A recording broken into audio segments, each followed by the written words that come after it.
Hi, this is Dwayne, and some people ask me, why do I need to learn all those chord types? I mean, why do I need to learn 6th and 7th and 9th and flatted 9ths and 11ths and 13ths and minor 6th and minor 7th and major 7th, all those chords? Well, the answer is you don't. You can get by with just the primary chords. In other words, you can harmonize so many songs with just 1, 4, and 5 in whatever key you're in, okay? And I'm sure you know that, okay? The primary chords can be used to harmonize most anything. Okay, but if you want a bigger sound, if you want a different sound, then you need to learn different chord types. And I'm just going to walk you through the chord types this time and describe maybe why you need to learn them. Okay, for instance, major chords. They're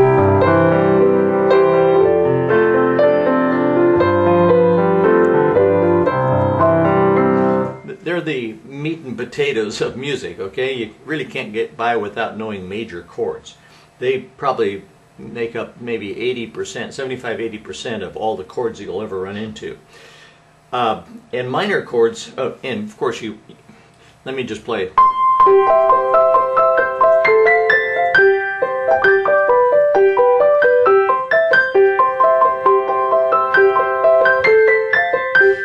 Songs like that, they just use those primary chords, but they're all major chords. Okay.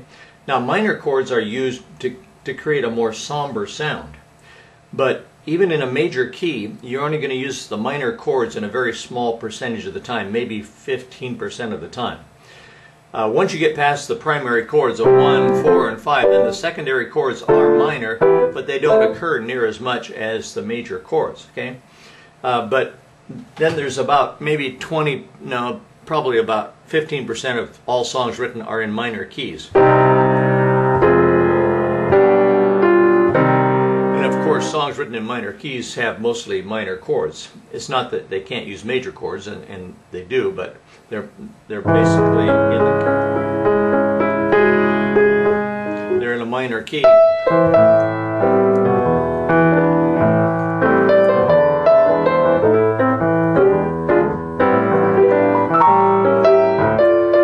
You've heard songs like that, okay? So the major and minor are the meat and potatoes and the side dish. Minor chords are like side dish, like corn or applesauce or something that goes with your meat and potatoes. Okay. The other kinds of triads are augmented triads and diminished triads, and they're transitional chords. They're the salt and pepper at your table, if you will. Okay. You don't build a meal out of diminished or augmented chords. Okay, but you use them to spice up a song. You've heard this kind of thing.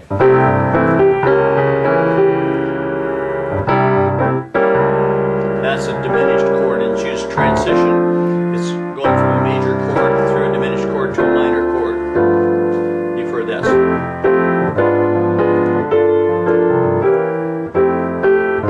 Those are diminished chords, and they're transition chords, okay?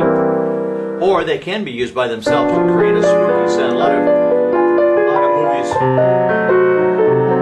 you've heard background sounds like that, and those are diminished chords.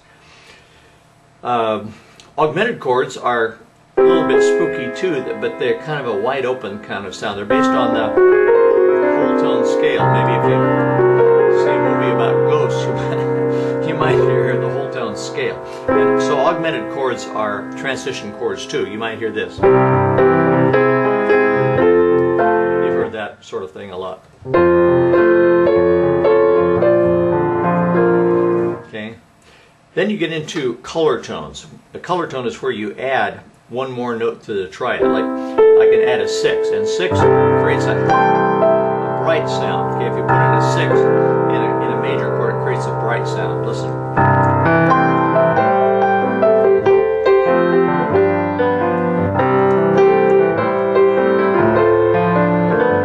Okay, those are 6. And then there's 7th chords, and they're used. They're pregnant chords because they want to go somewhere else. They want to leave the chord you're on and they want to move up a 4th. Okay, so usually if you have a C7th, for example, the next chord will be a 4th higher than C. 1, 2, 3, 4. So C7th will usually resolve to F. It doesn't have to, but it usually is. F7th then would resolve where? Up a 4th from F to B flat. B flat 7th would resolve up a 4th to E flat, and so on. Okay, so seventh chords move you somewhere, usually up a fourth. Okay, and then there's major seventh chords, which create kind of a sleepy, nostalgic sound. And if you want that sound, then you need to learn major seventh chords. Okay, like I say, you don't need to learn any of these chords. You can just use three primary chords, and you can harmonize the majority of songs. But if you want a bigger sound or a better sound, then learn chords like major sevenths. Okay, minor sevenths are very mellow, and if you want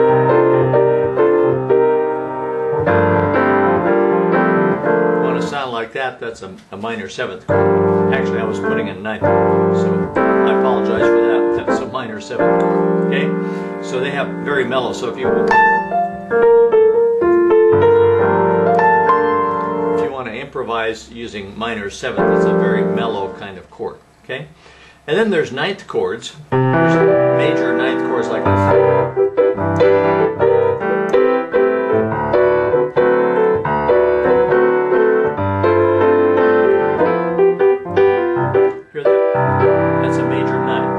Also a dominant ninth that sounds like that. It's a seventh chord with the ninth in it, and you can do that with one hand. If you invert the chord up to second inversion, add a seventh, and then take your finger off the root, put it in a ninth. If you want to play that all in the left hand, for example, you could roll the C triad down there, C, G, E, and then play it ninth like that. Okay, a flat ninth. And that creates that kind of sound. So again, you don't have to learn it, but if you want that kind of sound, then you need to learn it.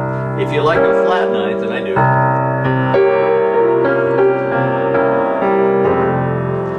a flat ninth really is pregnant. I mean, it's like due the next day. Okay, it creates a feeling that you need to move right away. Okay, and then there's an 11th, which is kind of like a suspension. It's the 11th note above the root, whatever that is. 1, 2, 3, 4, 5, 6, 7, 8, 9, 10, 11. There's a raised 11th, and then there's a 13th that usually includes an 11th and a 9th. It could include a raised 11th, but usually a regular 11th. Okay, and then there's specially things like the suspension. Suspension is where the fourth takes the place of the third. You've heard this kind of thing. You're ending a song.